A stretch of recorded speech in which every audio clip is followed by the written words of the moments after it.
Hi students, in the previous class we have seen about the blow molding process, where we have seen what is blow molding, what are the raw materials used, and what are the different types of blow molding like extrusion, injection and stretch blow moldings. Here the next one is rotational molding.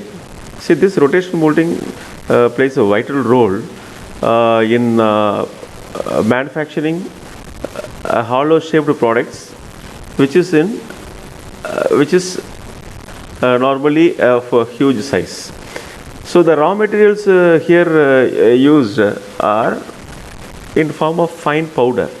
So that is very important. So the raw materials takes fine powder form, and this is especially used for making huge hollow shaped products.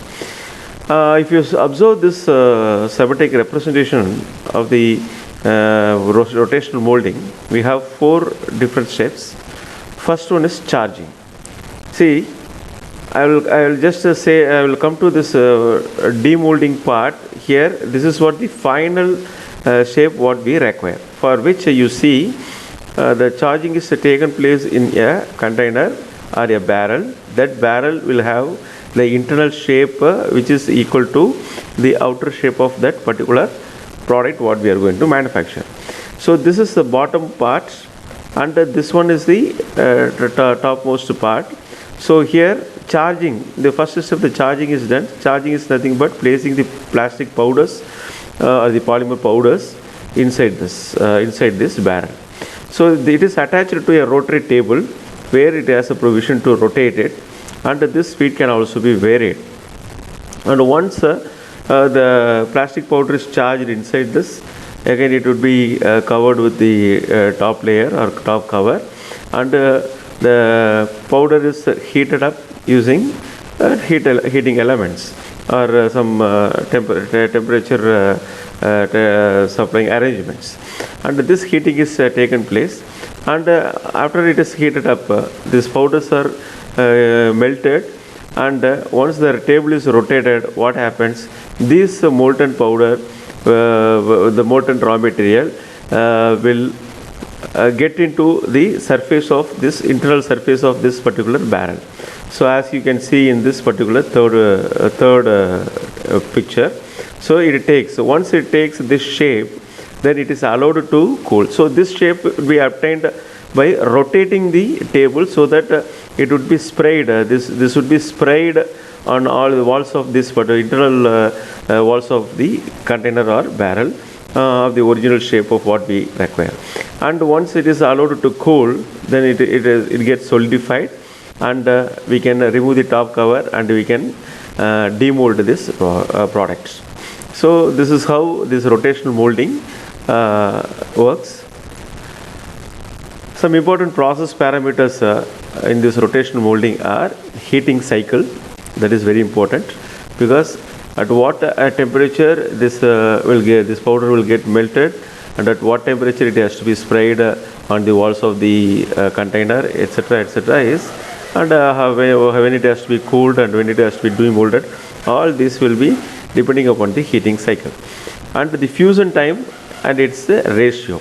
So once this material is sprayed on the walls, what happens, the fusion takes place. So fusion in sense the raw material which is sprayed first, again the another spray would be there along the layer of what already it is sprayed, so that layer by layer it will be sticking together on the walls of this.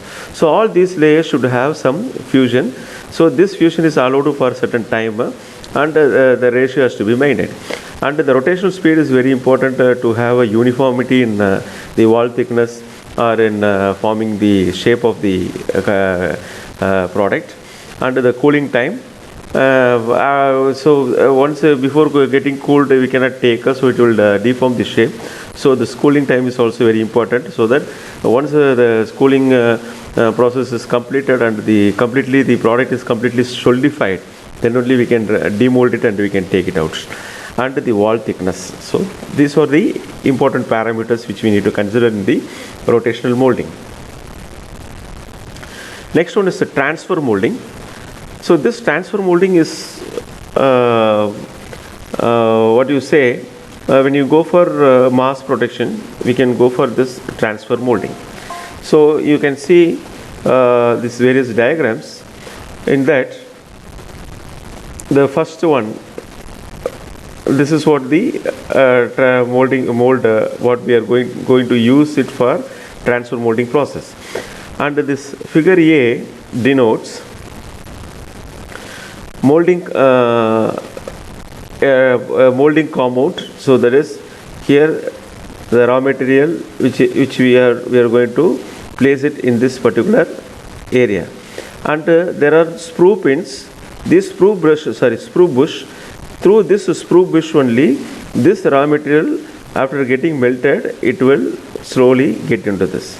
So this sprue bush will have a passage inside this. So where this raw material can pass through this, and it can fill the cavity wherever it is required.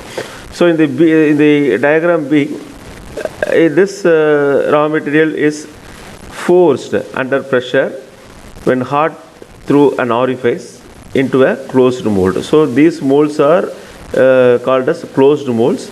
So this raw material in this are forced by some ram or some piston, so that it will get into this closed molds. So once when the mold is open and it get solidified, gets solidified, and when it is open, the sprue remains with the curl in this part, and the molded part is lifted out the cavity by ejector pins. So there will be some ejector pins at the bottom of this mold part. The bottom of this mold. So once this ejector pins are ejected, the products what we have made, or the molded part what we have made, will come out and it be ejected. So this is called transfer molding. And here the sprue bush and the sprue and the this ejector plays a vital role, and this ram which gives a pressure, or it will force the raw material to get into the sprues and to fill the cavity on the mold. This cavity takes the shape of the product what we require. That's why.